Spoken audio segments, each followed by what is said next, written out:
저는 강하늘이에요. 엄마 대신 오늘 면접 보러 왔어요. 아픈 엄마를 대신해 면접을 보러 온 9살 소녀의 손목에는 낡은 가죽 밴드의 시계가 보였습니다. 아버지 성함이 뭐니? 임원들은 회장의 갑작스러운 사적인 질문에 당황한 표정을 지었습니다. 소녀는 조금 망설이다가 또렷하게 대답했습니다. 그 이름이 회의실에 울려 퍼지는 순간 강 회장의 심장이 쿵하고 떨어졌습니다. 9살 소녀의 입에서 나온 그 이름은 10년 전 실종된 아들의 이름이었습니다. 면접장에 어울리지 않는 작은 아이가 칠판에 쓴 수식을 보며 백만장자 회장은 자신의 운명이 완전히 뒤바뀔 순간이 왔음을 직감했습니다. 과연 이 아이는 누구이며 왜 여기에 있는 것일까요? 이야기가 궁금하시다면 구독과 좋아요 눌러주세요. 댓글로 지금 어디서 시청하고 계신지 소통해 주신다면 앞으로 더 좋은 영상 제작에 큰 힘이 됩니다. 은평구 진관동 낡은 5층짜리 아파트의 3층이었습니다. 새벽 5시 도시의 어둠이 채 거치지 않은 그 작은 공간은 겨울이 지난 지 한참인데도 차가운 냉기가 감돌았습니다. 벽에 걸린 시계는 여전히 새벽을 가리키고 있었고 낡은 창문으로는 싸늘한 기운이 스며들었습니다. 복도를 사이에 두고 방 2개가 마주보고 있었는데 그중 한 방에서 희미하고 거친 기침 소리가 벽을 타고 조용히 울려 퍼졌습니다. 그 소리는 이 아파트에서 사는 9살 소녀 하늘에게는 익숙한 알람 소리와 같았습니다. 평소에는 깊은 잠에 빠져 있을 시간이었지만 이 기침 소리만 들리면 하늘은 본능적으로 눈을 떴습니다. 몸이 아픈 엄마 서연이 보내는 구조 신호였기 때문입니다. 하늘은 이불을 걷어차고 맨발로 차가운 장판 위에 발을 디뎠습니다. 발가락 사이로 스미는 냉기에 몸이 움츠러들었지만 하늘은 주저하지 않았습니다. 컵에 물을 따르는 하늘의 손은 얇고 조심스러웠지만 그 손은 일주일 내내 심해진 엄마의 기침을 달래기 위해 물을 가져다 주었던 익숙한 움직임을 기억하고 있었습니다. 하늘이 조심스럽게 물을 들고 엄마의 방문을 열었습니다. 엄마, 물 있어요. 서연은 책상 앞에 앉아 노트북 화면을 들여다보고 있었습니다. 딸의 목소리가 들리자 그녀는 힘겹게 고개를 돌렸습니다. 그녀의 얼굴은 창백했고 눈 밑에는 며칠 밤을 새운 듯 짙은 그늘이 드리워져 있었습니다. 쉰 듯 갈라진 목소리가 방 안에 울렸습니다. 고마워, 우리 딸. 거의 다 끝났어. 오늘 면접이 정말 중요한데. 서연의 노트북 화면에는 복잡한 그래프와 난해한 숫자들, 그리고 AI 알고리즘의 효율성 개선 방안을 담은 프레젠테이션 자료가 빼곡히 채워져 있었습니다. 이 면접은 그녀에게 지난 10년 만에 찾아온 기회였고 천우그룹이라는 거대한 회사에 입사할 수 있는 유일한 통로였습니다. 서연은 어쩌면 이 기회를 통해 자신과 하늘의 삶을 완전히 바꿀 수 있을지도 모른다는 간절함을 품고 있었습니다. 하늘은 엄마 옆에 서서 화면을 들여다보았습니다. 9살이라는 나이가 무색하게도 하늘에게는 숫자와 패턴을 찾아내는 비범한 재능이 있었습니다. 하늘의 맑은 눈빛이 복잡한 그래프와 숫자들을 훑었습니다. 그리고 곧 이상한 무언가를 발견했습니다. 엄마, 여기 그래프가 이상해요. 이 숫자, 패턴이 계속 커져야 하는데 갑자기 여기서 틀어졌어요. 서연은 놀란 표정으로 딸을 바라보았습니다. 하늘이 손가락으로 가리킨 부분을 자세히 살펴보니 정말 미세한 계산 실수가 있었습니다. 단순한 오타가 아니라 알고리즘의 흐름을 깬 중대한 오류였습니다. 어머, 정말이네. 우리 하늘이가 어떻게 이걸 찾았지? 서연은 믿기지 않는다는 듯 딸에게 물었습니다. 하늘은 수줍게 웃으며 자신의 손목에 채워진 낡은 가죽 밴드의 시계를 만졌습니다. 그것은 세상을 떠난 아빠 이준이 남긴 유품이었습니다. 아빠가 그랬어요. 숫자는 거짓말을 안 한다고.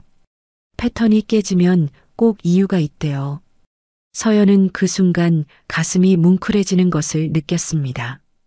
그녀의 남편 이준은 비록 평범한 삶을 살았지만 늘 진실과 원칙을 중요하게 생각하는 사람이었습니다. 하늘은 그런 아빠의 가장 좋은 점만 물려받았습니다. 서연이 딸의 머리를 쓰다듬기 위해 손을 뻗는 순간 갑작스럽고 맹렬한 복통이 그녀를 덮쳤습니다. 통증은 순식간에 그녀의 몸을 휘감았습니다.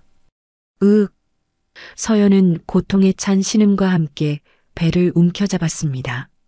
얼굴의 핏기가 사라지며 순식간에 하얗게 질렸고 이마에는 식은 땀이 비 오듯 쏟아졌습니다. 그녀는 의자에서 힘없이 미끄러져 바닥으로 쓰러졌습니다. 노트북이 바닥에 떨어지며 둔탁한 소리를 냈습니다. 엄마! 하늘이 소리쳤지만 서연은 이미 정신을 잃은 듯 바닥에 축 늘어져 있었습니다. 9살 소녀의 눈빛이 흔들리는 듯 보였지만 단 1초도 망설이지 않았습니다. 훈련받은 듯 침착하게 하늘은 거실로 뛰어가 전화기를 집어들었습니다. 손가락이 떨렸지만 정확하게 119를 눌렀습니다. 여보세요? 우리 엄마가 쓰러졌어요. 주소는 은평구 진관동, 낡은 아파트 3층이에요. 하늘은 냉장고 문에 붙여둔 주소 메모를 또박또박 읽어내려갔습니다. 그녀의 작은 가슴은 두려움으로 가득 찼지만 이 위급한 상황에서 엄마를 살려야 한다는 일념 하나로 이겨내고 있었습니다. 구급차가 아파트 단지로 들어오기까지의 15분은 하늘의 인생에서 가장 길고 어두운 시간이었습니다. 그녀는 쓰러진 엄마 옆에 무릎을 꿇고 앉아 차갑게 식어가는 엄마의 손을 꼭 잡았습니다. 엄마, 조금만 참아요. 곧 병원 아저씨들이 와요. 우리 엄마 강한 사람이잖아요. 꼭 이겨내야 해요. 그녀는 눈물을 쏟아내는 대신 침착함을 유지하려 애썼습니다. 이 모든 순간은 하늘에게는 아빠의 시계 뒷면에 새겨진 용기라는 두 글자를 실천하는 시험대와 같았습니다. 구급 대원들이 도착하여 들것에 서연을 조심스럽게 옮기는 동안에도 하늘은 자신의 역할을 잊지 않았습니다. 재빨리 엄마의 검은 서류 가방을 챙겼습니다. 그 가방 안에는 면접을 위한 노트북과 프레젠테이션 자료들이 고스란히 들어 있었습니다. 꼬마야, 같이 병원으로 가자. 구급대원이 하늘을 불렀습니다.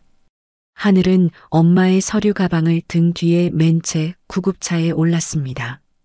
의료진이 분주하게 서연의 상태를 확인하는 동안 하늘은 가방을 꼭 안고 있었습니다. 창밖으로 스쳐가는 새벽의 은평구 진관동 풍경은 불안하고 흐릿했습니다. 그녀는 이 상황이 모두 꿈이기를 간절히 바랐습니다. 9살 소녀가 감당하기에는 너무나 무거운 현실이었습니다. 그녀의 작은 어깨 위로 가족의 운명이 걸린 듯한 중압감이 짓누르고 있었습니다. 하지만 하늘은 알고 있었습니다. 여기서 무너지면 안 된다는 것을. 엄마가 간절히 바라던 면접 기회, 그리고 아빠가 늘 강조했던 용기가 지금 이 순간 그녀에게 필요했습니다.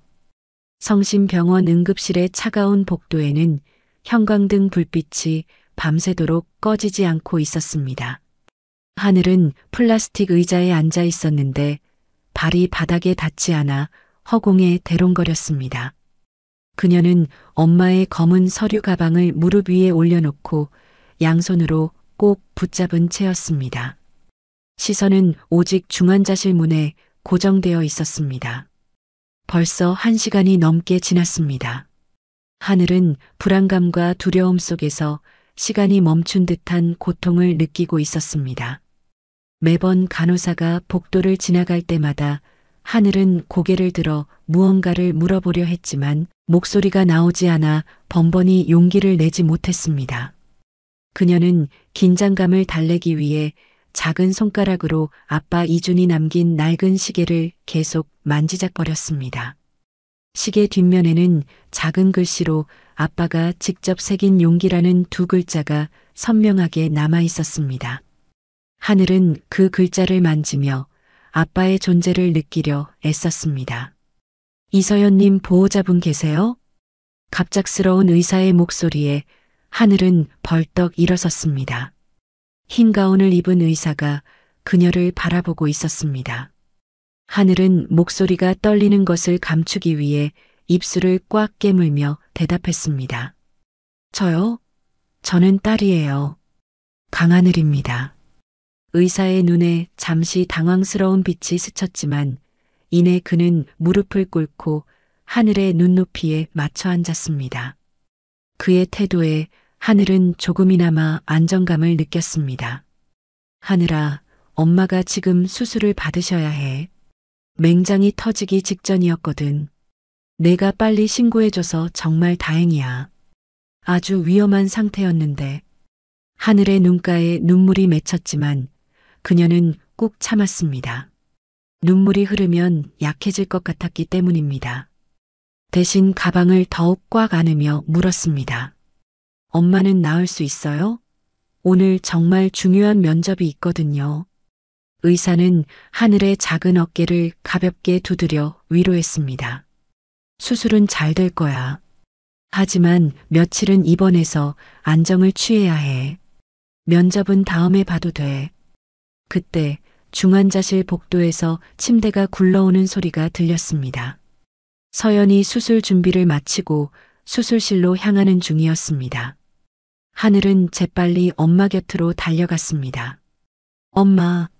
서연의 얼굴은 여전히 창백했지만 딸의 얼굴을 보자 힘겹게 미소를 지었습니다. 그녀는 떨리는 손을 들어 하늘의 뺨을 쓰다듬었습니다. 엄마의 손길은 따뜻했지만 힘이 없었습니다. 미안해, 하늘아. 엄마가 오늘 면접을. 서연이 희미하게 말을 이었습니다. 하늘은 눈물을 참고 엄마의 손을 꼭 잡았습니다. 괜찮아요. 엄마는 빨리 나으면 돼요.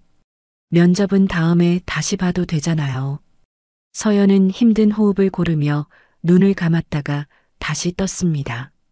그녀의 눈빛에는 사랑과 간절함이 담겨 있었습니다. 아니야, 들어봐. 이 면접, 엄마에게 10년 만의 기회야. 천우그룹이라는 정말 큰 회사인데 거기에 가면 우리 삶이 완전히 달라질 거야. 엄마가 늘 말했잖아. 때로는 예상치 못한 만남이 인생을 바꾼다고. 내 아빠도 그런 만남이었어. 아빠 얘기는 나중에 해요. 지금은 쉬어야 해요. 하늘은 고개를 저으며 엄마를 말렸습니다. 간호사가 다가와 침대를 밀기 시작했습니다. 서연이 수술실 문으로 가까워지면서 마지막으로 하늘을 바라보았습니다. 하늘아, 엄마 대신 아니야. 그럴 수는 없겠지. 하지만 기억해. 용기 있는 사람에게는 특별한 일이 일어난다는 거. 수술실 문이 닫히고 하늘은 차가운 복도에 홀로 남겨졌습니다. 그녀는 다시 대기실로 돌아가 의자에 앉았습니다. 무릎 위에 가방을 열어 엄마의 서류들을 꺼내 보았습니다. 면접 시간은 오전 10시. 지금 시계는 8시 30분을 가리키고 있었습니다. 하늘은 서류를 한 장씩 넘기며 읽어보았습니다. 복잡한 그래프와 숫자들, 그리고 AI 알고리즘의 효율성 개선 방안이라는 제목이 눈에 들어왔습니다. 어젯밤 엄마가 고통 속에서도 간절하게 설명해 준 내용이 어렴풋이 기억났습니다. 용기 있는 사람에게는 특별한 일이 일어난다. 하늘은 엄마의 말을 되뇌었습니다. 자신이 9살 소녀라는 사실을 알고 있었지만 엄마가 그토록 간절했던 기회를 그냥 놓칠 수는 없었습니다. 적어도 시도라도 해봐야겠다고 결심했습니다. 그녀는 가방을 다시 등에 메고 복도 끝에 간호사에게 다가갔습니다. 9살 소녀의 작은 발걸음이 향하는 곳은 천우그룹 본사였습니다. 그녀의 가슴 속에는 아빠가 남긴 용기라는 두 글자가 뜨겁게 타오르고 있었습니다. 하늘은 엄마의 간절한 꿈을 위해 자신에게 닥쳐올 모든 난관에 맞서기로 결심했습니다. 성심병원을 나선 하늘은 택시를 잡아 천우그룹 본사로 향했습니다. 창밖으로 스쳐가는 서울의 아침 풍경이 평소와는 전혀 다르게 느껴졌습니다. 모든 것이 빠르고 크고 압도적이었습니다. 하늘은 엄마의 서류 가방을 무릎 위에 올려놓은 채 불안감과 긴장감을 느꼈지만 자신이 무엇을 해야 하는지 정확히 알지는 못했습니다. 그저 엄마가 말했던 용기라는 단어만이 머릿속에서 강하게 맴돌았습니다. 택시기사는 백미러로 뒷좌석에 앉은 꼬마 숙녀를 바라보며 의아해했습니다. 꼬마 아가씨, 정말 천우그룹 본사가 맞니? 네, 맞아요. 엄마가 면접 보러 가야 하는데 갑자기 아파서 제가 대신 가는 거예요. 기사는 더 이상 묻지 않았지만 얼굴에는 복잡한 표정이 스쳐 지나갔습니다. 병원에서 본사까지의 택시비가 얼마나 나올지 걱정했던 하늘은 엄마가 준 돈 봉투에서 10,000원짜리 2장을 꺼내 준비했습니다. 다행히 요금은 2만 원을 넘지 않았고 그녀는 안도하며 거스름 돈을 받았습니다. 천우그룹 본사 앞에 도착했을 때 하늘은 숨을 들이켜야 했습니다. 유리로 지어진 거대한 빌딩은 하늘 높이 솟아 있었고 마치 거대한 성벽처럼 느껴졌습니다. 정장을 깔끔하게 차려입은 사람들이 분주히 오가고 있었고 그들의 모습은 마치 다른 세계의 사람들 같았습니다. 하늘은 엄마의 가방을 등에 맨 채 건물 입구로 향했습니다. 커다란 회전문은 9살 소녀에게는 너무 무거웠습니다. 회전문은 한 바퀴 돌다가 중간에 멈춰 섰고 뒤에서 기다리던 직장인이 짜증스러운 표정을 지었습니다. 애가 왜 여기 있어? 그때 경비원이 다가와 회전문을 부드럽게 밀어주었습니다. 하늘은 고개를 숙여 인사하고 건물 안으로 들어갔습니다. 반짝이는 대리석 바닥의 로비는 하늘이 이제껏 보았던 모든 공간 중에서 가장 화려하고 웅장했습니다. 주변 사람들의 시선이 하나둘 그녀에게 쏠렸습니다. 9살 아이가 커다란 가방을 메고 나타난 것은 분명 이상한 광경이었을 것입니다. 도와드릴까요? 안내 데스크의 여직원이 친절하게 물었습니다. 하늘은 떨리는 손으로 엄마의 면접 서류를 꺼냈습니다. 저 이서연 씨가 10시에 면접이 있는데 엄마가 병원에 계셔서 제가 대신 왔어요. 여직원의 눈이 동그랗게 커졌습니다. 그녀는 당황한 듯 주변을 둘러보았습니다. 어린이가 면접을 대신한다는 것은 들어본 적 없는 일이었습니다. 여직원이 상부에 전화를 걸어 상황을 보고하는 동안 하늘은 로비 한쪽에 서서 기다렸습니다. 다리가 후들거렸지만 그녀는 아빠의 시계를 만지작거리며 마음을 진정시키려 했습니다. 용기는 무서울 때 더 필요한 거라고 했어. 하늘은 작은 목소리로 아빠의 말을 되뇌었습니다. 바로 그때 엘리베이터에서 날카로운 인상을 가진 정장 차림의 남자가 나왔습니다. 그는 정윤재 전무였습니다. 그는 안내 데스크로 향하다가 하늘을 발견하고 걸음을 멈췄습니다. 안내 데스크 직원이 상황을 설명하자 윤재의 표정이 묘하게 변했습니다. 그는 하늘에게 다가와 무릎을 꿇고 눈높이를 맞추었습니다. 내 엄마가 이서연 씨니? 네, 맞아요. 엄마가 정말 열심히 준비했는데 갑자기 아파서 제가 대신 설명할 수 있어요. 윤재는 잠시 하늘을 응시하다가 일어섰습니다. 그리고 안내 데스크 직원에게 말했습니다. 회장님께 보고하고 오겠습니다. 아이를 대기실로 안내해 주세요. 하늘이 안내된 대기실의 가죽 소파는 그녀에게 너무 컸습니다. 발이 바닥에 닿지 않아 공중에 대롱거렸고 무거운 가방은 옆에 놓여 있었습니다. 벽에 걸린 시계는 9시 45분을 가리키고 있었습니다. 면접까지 15분이 남았습니다. 하늘은 엄마의 노트북을 꺼내 무릎 위에 올리고 화면을 켰습니다. 복잡한 그래프와 숫자들이 나타났고 그녀는 어젯밤 엄마가 설명해 준 내용을 떠올리며 슬라이드를 하나씩 넘겼습니다. AI 알고리즘의 효율성 개선 방안. 하늘은 작은 목소리로 읽었습니다. 바로 그때 문이 열리고 5명의 사람들이 들어왔습니다. 맨 앞에는 아까 만났던 정윤재 전무가 있었고 그 뒤로 정장을 입은 임원들이 따라 들어왔습니다. 그리고 마지막으로 들어온 사람은 백발의 노인이었는데 다른 사람들과는 비교할 수 없는 위엄이 느껴졌습니다. 바로 강태산 회장이었습니다. 이서연 씨가 보낸 아이라고 했나요?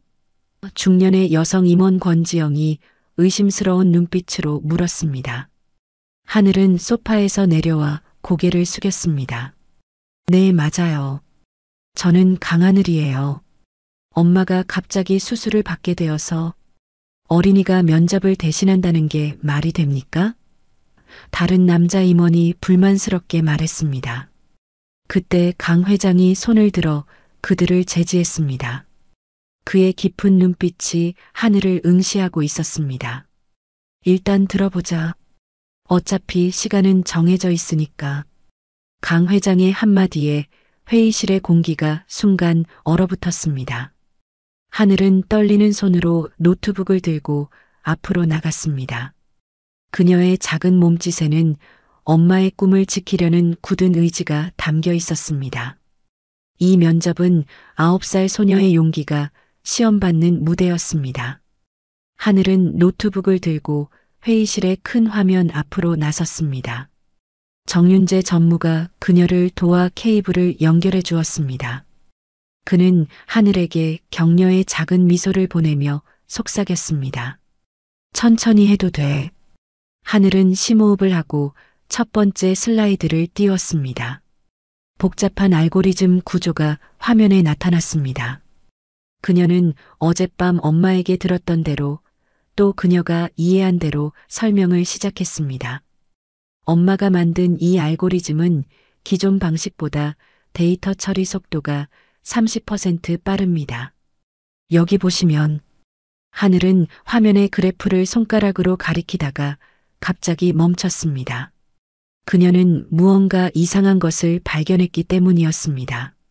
그래프의 패턴이 어제 아침에 엄마와 함께 보았던 것과 미묘하게 달랐습니다. 잠깐만요. 이게 이상해요. 하늘이 중얼거렸습니다. 임원들은 서로를 바라보았고 한 사람이 이해할 수 없다는 듯 코웃음을 쳤습니다. 뭐가 이상하다는 거지? 아가, 긴장했니? 하늘은 그 말을 무시하고 화면 가까이 다가갔습니다. 작은 손가락으로 특정 부분을 가리켰습니다. 여기 보세요. 이 숫자들은 일정한 규칙으로 계속 증가해야 하는데 여기서부터 패턴이 깨져요. 2, 5, 8, 12건 숫자들이 피보나치 수열을 따라가야 하는 부분인데 갑자기 등차 수열처럼 배열되어 있어요. 강태산 회장은 의자에서 살짝 몸을 앞으로 기울였습니다. 그의 깊은 눈빛에 처음으로 관심이 어렸습니다. 9살 소녀의 입에서 피보나치 수열과 등차 수열이라는 전문적인 용어가 나오는 것에 놀라움을 금치 못했습니다. 그래서 그게 왜 문제인데? 강 회장이 물었습니다. 그의 목소리는 나지막했지만 단호했습니다. 하늘은 잠시 생각하다가 대답했습니다. 이대로 가면 효율성이 떨어져요. 아빠가 가르쳐준 방법으로 고칠 수 있어요. 아빠가 큰 문제를 작은 조각으로 나누면 패턴이 보인다고 했거든요. 하늘은 마커를 집어들고 옆에 화이트보드로 향했습니다. 키가 작아 까치발을 들어야 했지만 그녀는 완벽하게 집중하여 그림을 그리기 시작했습니다. 복잡한 알고리즘을 단순한 블록들로 나누어 표현했습니다. 여기서 병목 현상이 일어나요. 이 부분만 피보나치 수열 대신에 단순한 등차 수열로 바꿔주면 하늘이 계산을 하는 동안 회의실은 완전한 침묵에 빠졌습니다. 임원들은 9살 아이가 대학원 수준의 문제를 다루고 있다는 사실에 놀라움을 감추지 못했습니다. 그때 강 회장의 시선이 하늘의 손목으로 향했습니다. 낡은 가죽 밴드의 시계가 보였습니다. 그 시계의 디자인은 강 회장에게 너무나도 익숙한 모습이었습니다. 그의 머릿속에서 오래된 기억들이 조각처럼 떠오르기 시작했습니다. 저 시계, 강 회장이 갑자기 낮은 목소리로 말했습니다. 어디서 난 거니? 하늘은 계산을 멈추고 시계를 바라보았습니다. 아빠 거예요. 1년 전에 돌아가셨지만 저는 매일 차고 있어요. 아빠가 늘 시간은 소중하다고 했거든요. 강 회장의 얼굴에 미묘한 변화가 일어났습니다. 그는 몸을 더 앞으로 기울이며 물었습니다. 그의 목소리는 떨리고 있었습니다. 아버지 성함이 뭐니? 회의실의 분위기는 급격하게 달라졌습니다. 임원들은 회장의 갑작스러운 사적인 질문에 당황한 표정을 지었습니다. 하늘은 조금 망설이다가 또렷하게 대답했습니다. 강희준이요. 엄마는 아빠가 정말 좋은 사람이었다고 늘 말해요. 그 이름이 회의실에 울려 퍼지는 순간 강 회장의 손에서 만년필이 떨어져 바닥에 둔탁한 소리를 냈습니다. 그의 얼굴은 순식간에 창백해졌고 그의 시선은 하늘에게 고정되어 있었습니다. 그의 머릿속에서 지난 10년간 잊으려 했던 고통스러운 기억들이 홍수처럼 밀려왔습니다. 강 회장은 가슴을 움켜잡았습니다.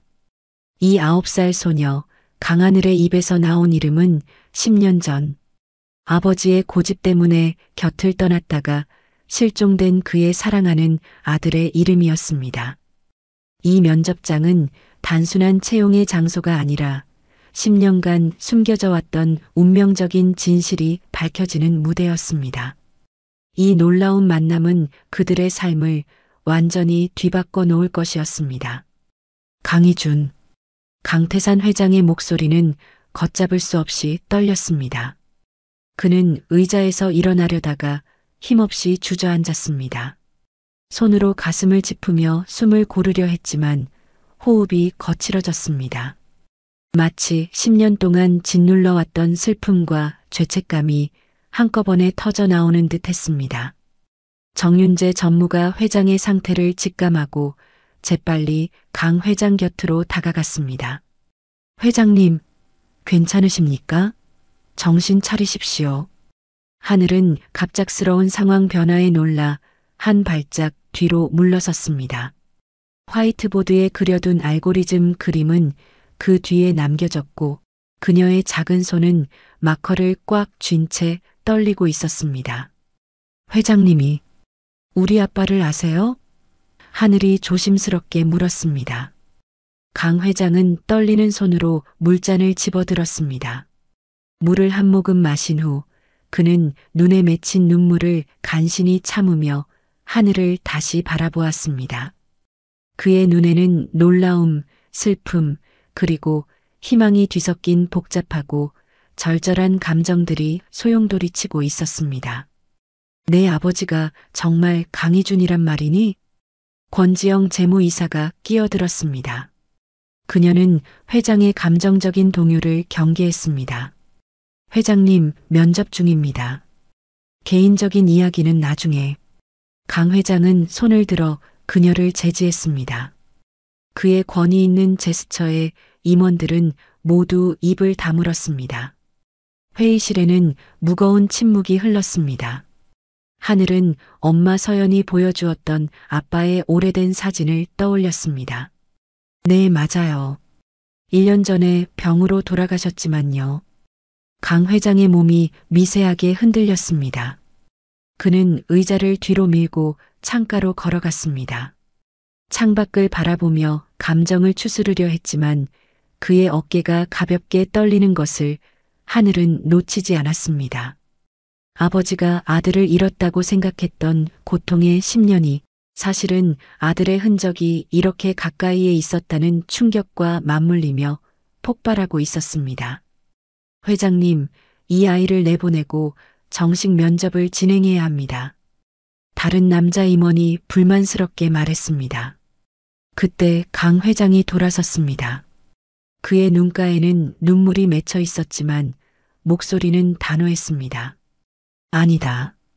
이 아이와 더 이야기를 나눠야겠다. 모두 나가주시오. 임원들은 어쩔 수 없이 하나둘 회의실을 나갔습니다.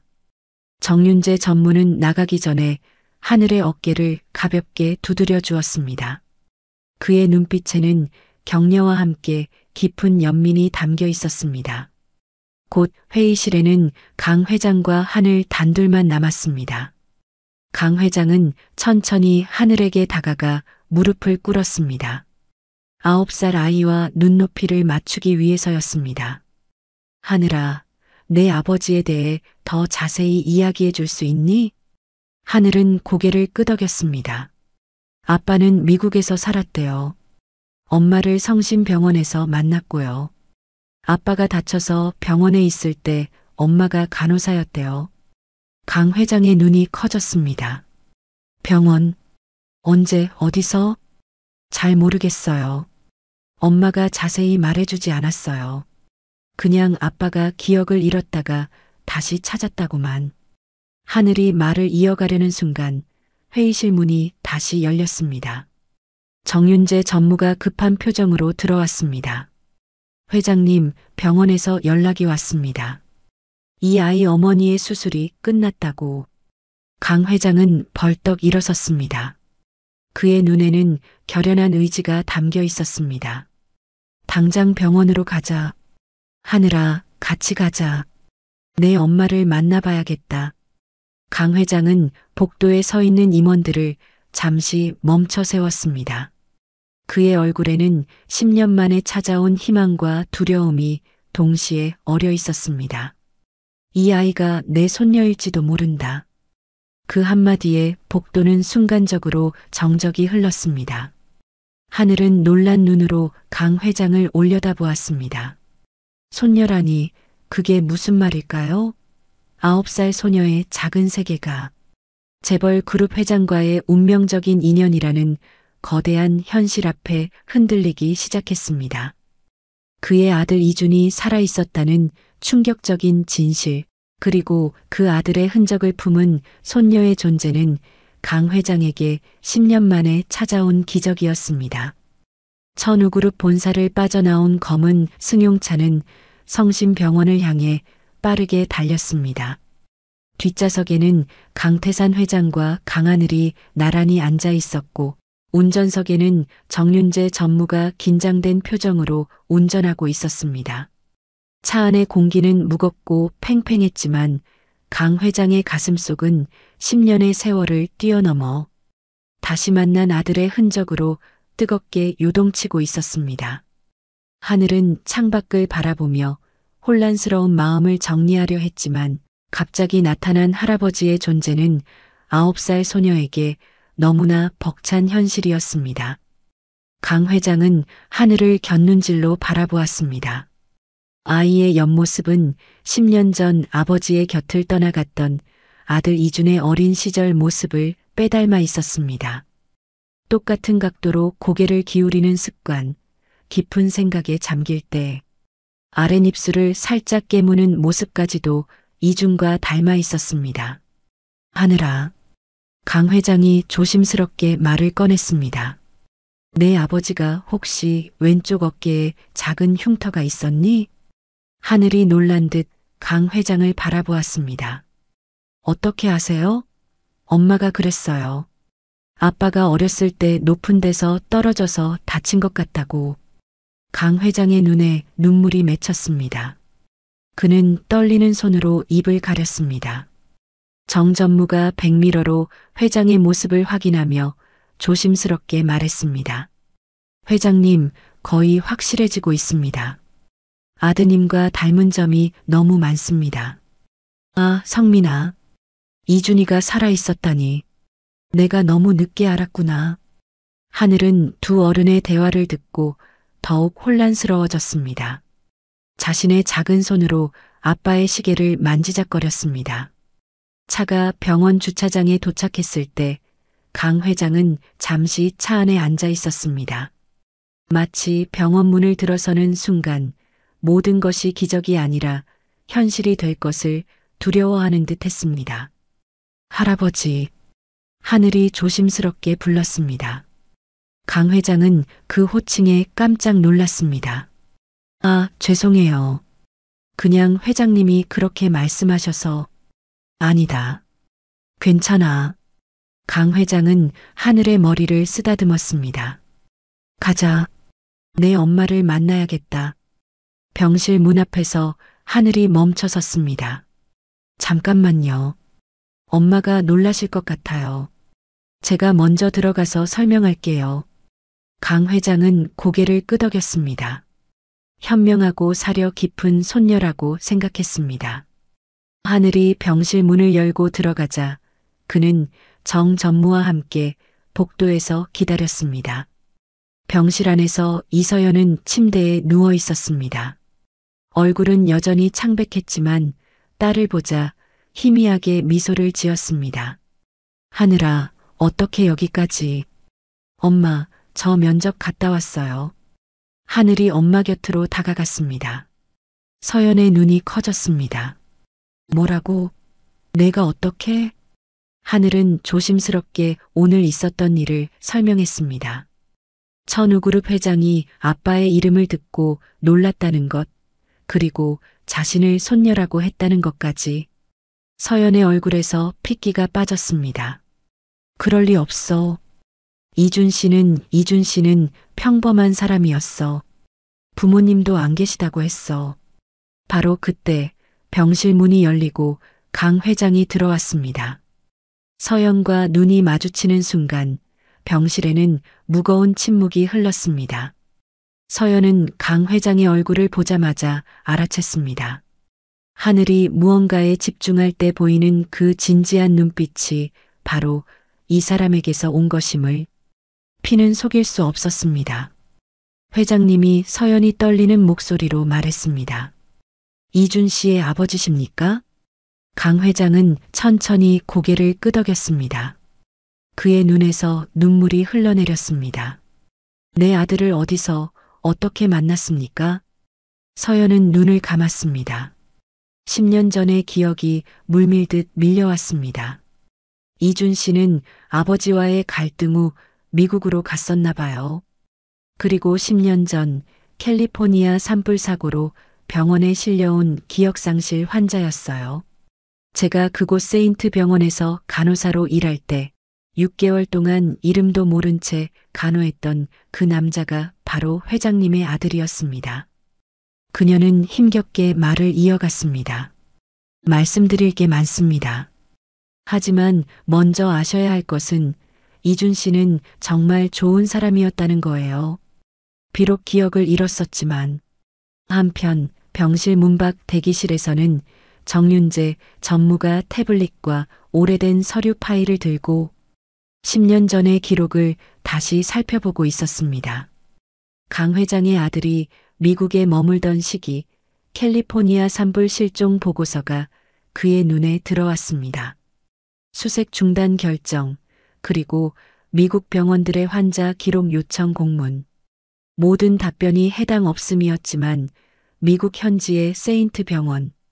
답변만 유독 3주나 늦게 도착했던 기록을 발견했습니다. 정 전무는 즉시 미국 조사원에게 전화를 걸었습니다. 15년 3월 15일 신원 미상 남성 환자 머리 외상으로 인한 기억 상실 6개월간 치료 후 기억 되찾음 강희준이라고 밝히고 연락처 없이 퇴원 담당 간호사가 이서연이었다는 충격적인 내용을 알게 되었습니다. 이준은 살아있었지만 아버지와의 갈등에 대한 죄책감과 트라우마 때문에 돌아오지 않았던 것이었습니다. 그는 서연을 만나 새로운 삶을 시작했던 것입니다. 대기실 문이 열리고 하늘이 들어왔습니다. 아이의 맑은 눈동자가 아빠 이준을 닮아 있었습니다. 아저씨, 뭐하고 계세요? 옛날 이야기를 찾고 있었단다. 내 아빠에 대한 이야기를. 아빠는 훌륭한 사람이었어. 단지 때로는 너무 착해서 남의 마음을 먼저 생각했단다. 정전무는 하늘의 머리를 쓰다듬으며 위로했습니다. 그때 천우그룹의 본사에서는 권지영 재무이사가 긴급 임원회의를 소집했습니다. 여러분도 들으셨겠지만 회장님께서 갑자기 나타난 손녀를 인정하셨습니다. 이것은 단순한 가족사가 아닙니다. 만약 그 아이가 법적 상속인으로 인정되면 회사의 미래가 어떻게 될지 생각해 보셨습니까? 권지영의 목소리에는 차가운 야심이 깔려 있었습니다. 그녀는 주주들과 시장의 불안감을 이용해 강 회장을 압박할 계획을 세웠습니다. 일단 언론을 통해 여론을 조성해야 합니다. 검증되지 않은 상속자의 등장이라는 프레임으로요. 가족의 재회라는 감동적인 순간과 동시에 천우그룹 내부에서는 권력을 차지하기 위한 차가운 음모가 시작되고 있었습니다. 다음 날 아침 강하늘은 할아버지 강태산 회장의 집 거실에서 텔레비전을 보고 있었습니다. 엄마 이서연이 오늘 퇴원하기로 되어 있어. 강 회장과 함께 병원에 가기 전 잠시 쉬는 중이었습니다. 그때 아침 뉴스에서 천우그룹의 로고가 나타났습니다. 긴급 뉴스입니다.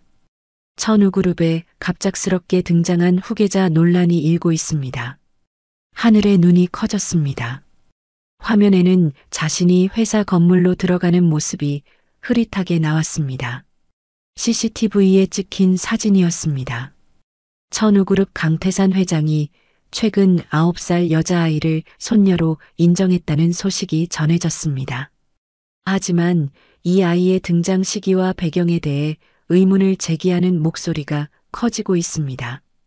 강 회장이 급하게 거실로 들어왔습니다. 그의 얼굴은 분노로 굳어 있었습니다.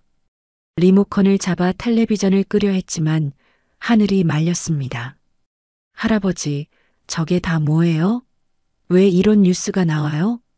걱정하지 마, 하늘아. 할아버지가 다 해결할게. 강 회장이 하늘을 안심시키려 했지만 그의 목소리에도 분노가 섞여 있었습니다. 바로 그때 정윤재 전무가 황급히 들어왔습니다. 그의 손에는 여러 신문이 들려 있었습니다. 회장님, 모든 주요 일간지가 일제히 같은 내용을 보도했습니다.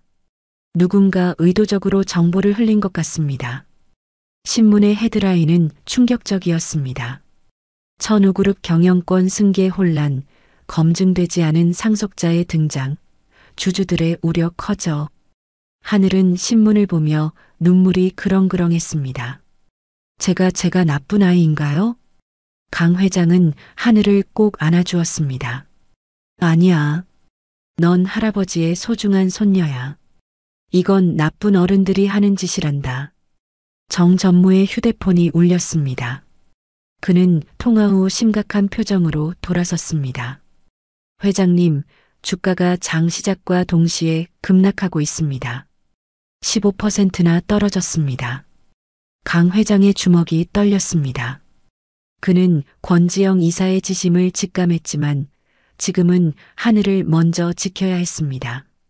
병원을 향하는 차 안에서 하늘은 창밖만 바라보고 있었습니다.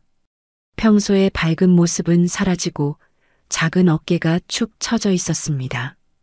할아버지, 엄마가 이 뉴스를 보면 어떡해요? 엄마는 이해하실 거야. 우리가 가족이라는 게 중요한 거지.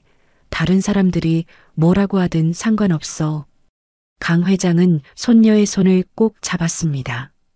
병원에 도착했을 때 입구는 기자들로 가득했습니다. 카메라 플래시가 터지고 마이크가 강 회장에게 들이밀어졌습니다.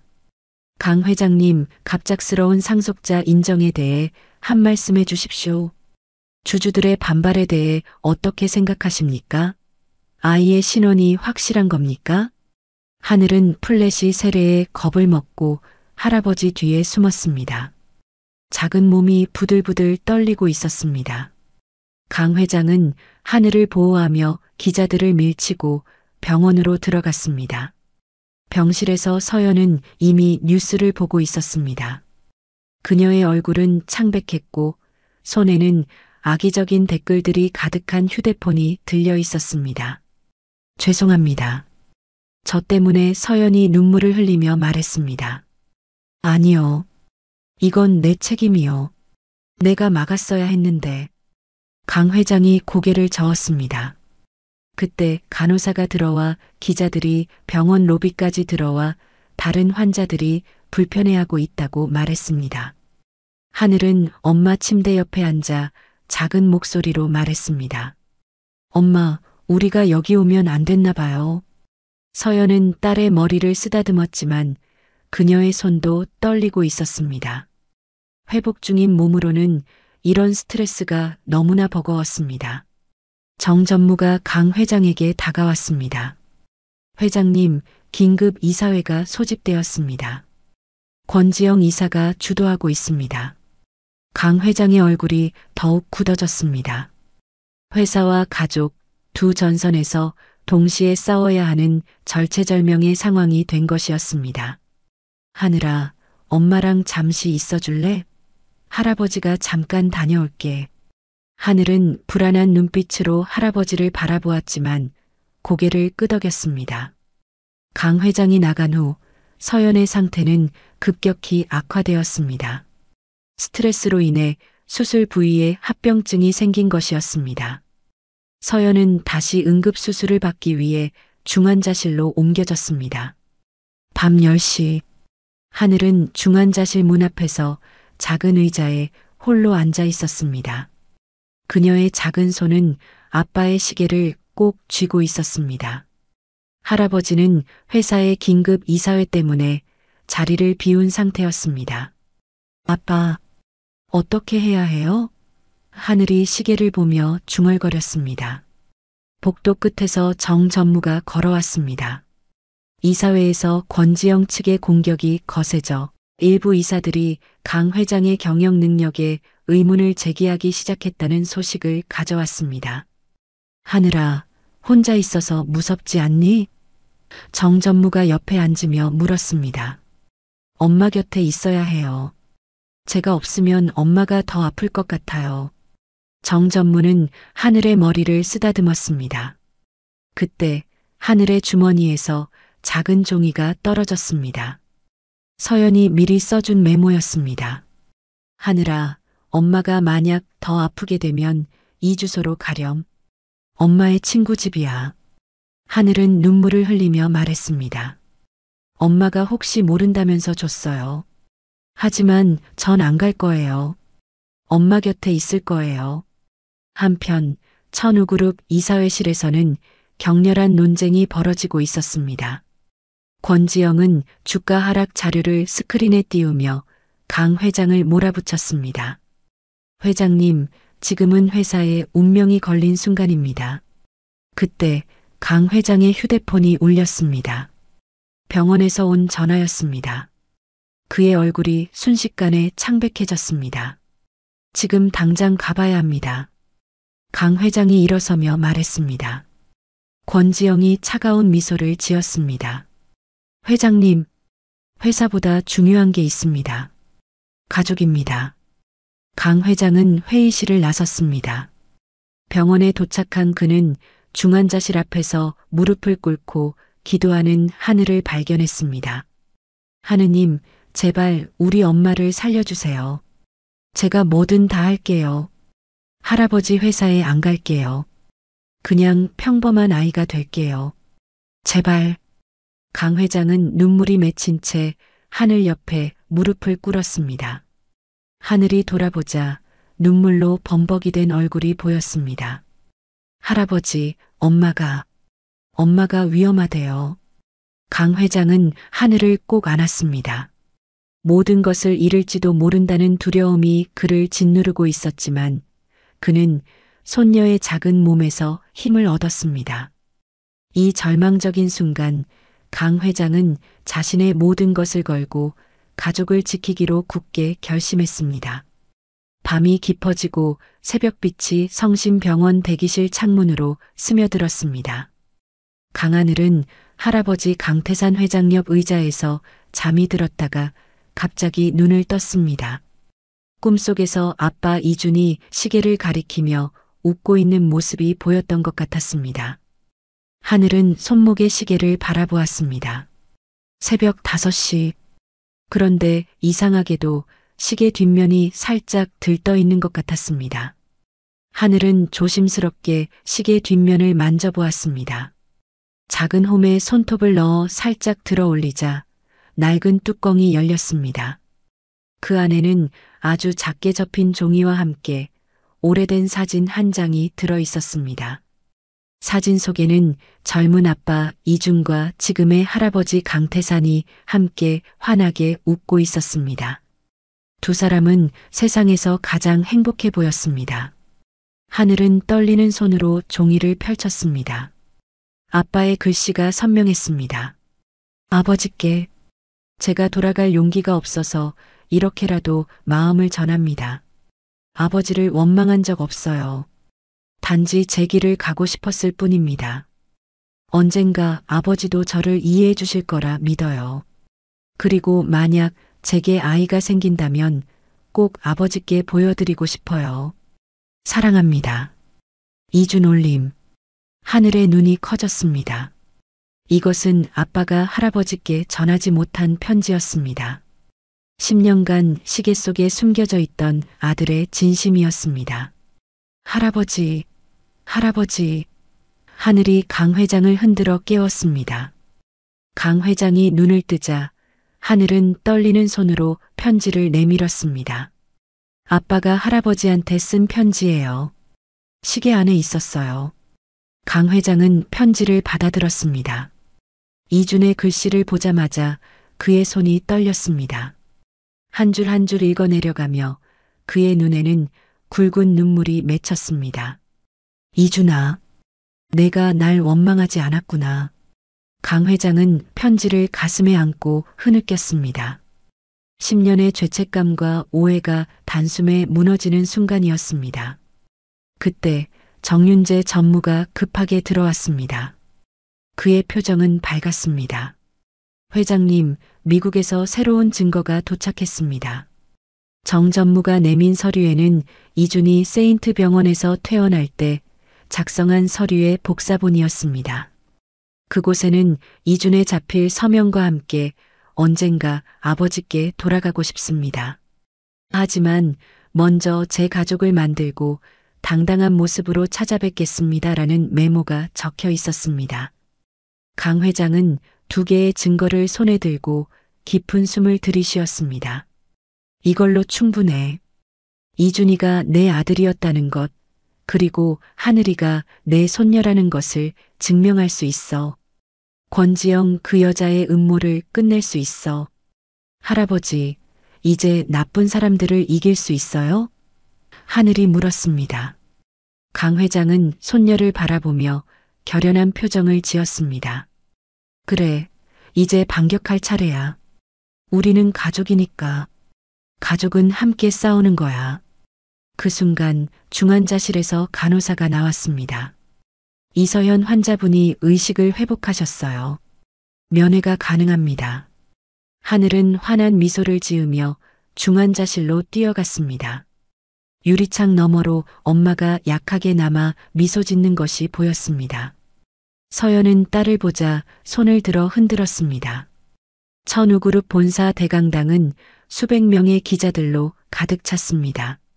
오후 3시 정각, 무대 위로 강 회장이 올라왔습니다. 그의 옆에는 하늘이 서 있었습니다.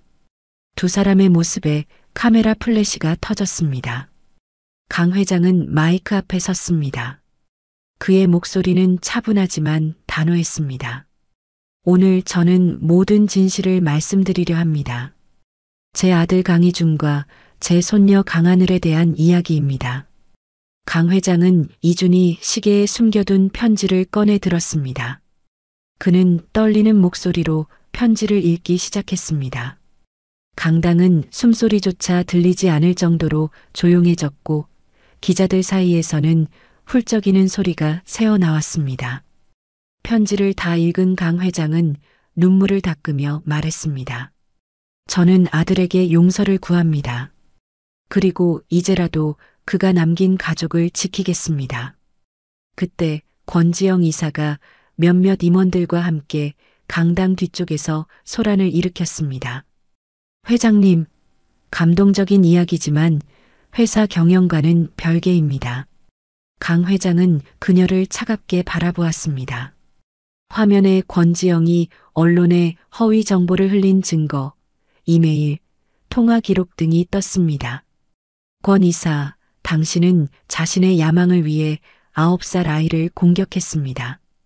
당신은 회사를 위한다고 했지만 실은 회사를 위험에 빠뜨렸습니다. 그 순간 하늘이 앞으로 나섰습니다. 작은 목소리였지만 강당 전체에 또렷하게 울려 퍼졌습니다. 저는 강하늘입니다. 9살이에요. 어른들이 저를 거짓말쟁이라고 했어요. 하지만 저는 거짓말 안 했어요. 가족은 피로 증명하는 게 아니라 마음으로 아는 거예요. 하늘의 순수한 말에 강당 분위기가 바뀌었습니다. 기자들 중 일부는 고개를 끄덕이기 시작했습니다. 정 전무가 성심병원 직원들의 증언 영상을 공개했습니다. 이준과 서연이 얼마나 서로를 사랑했는지, 하늘이 태어났을 때 이준이 얼마나 기뻐했는지 생생하게 전해졌습니다. 강 회장은 마지막으로 말했습니다. 저는 회장직에서 물러나지 않을 것입니다. 대신 회사를 더 나은 곳으로 만들겠습니다. 가족의 가치를 아는 기업, 사람을 먼저 생각하는 기업으로. 그는 하늘을 바라보았습니다. 그리고 언젠가 이 아이가 준비되면 정정당당하게 회사를 이끌 수 있도록 가르치겠습니다. 기자회견이 끝나고 박수 소리가 들려왔습니다. 권지영은 고개를 숙인 채 강당을 빠져나갔습니다. 3개월 후 따뜻한 봄날이었습니다.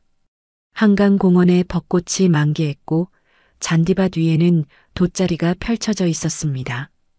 강태산 회장과 이서현, 강하늘, 그리고 정윤재 전무까지 모두 함께 모여 앉아 있었습니다. 서현은 완전히 건강을 회복했고 천우그룹 국제 마케팅 팀장으로 일하고 있었습니다. 엄마, 김밥 하나 더 주세요. 하늘이 말했습니다. 서연은 김밥을 집어주며 웃었습니다. 천천히 먹어, 채알라. 강 회장은 손녀가 맛있게 먹는 모습을 흐뭇하게 바라보았습니다. 그의 얼굴에는 예전의 차가움이 사라지고 따뜻한 할아버지의 미소만 남아 있었습니다. 하늘아, 다음 주에 학교에서 가족에 대해 발표한다고 했지? 정 전무가 물었습니다. 네. 저는 우리 가족 이야기를 할 거예요. 용기 있는 아이가 할아버지를 만난 이야기요. 그리고 가족이 다시 하나가 된 이야기도요. 하늘은 가방에서 직접 만든 작은 액자를 꺼냈습니다. 안에는 강 회장과 서연, 하늘, 그리고 정 전무까지 모두 함께 찍은 사진이 들어 있었습니다. 이거 만들었어요.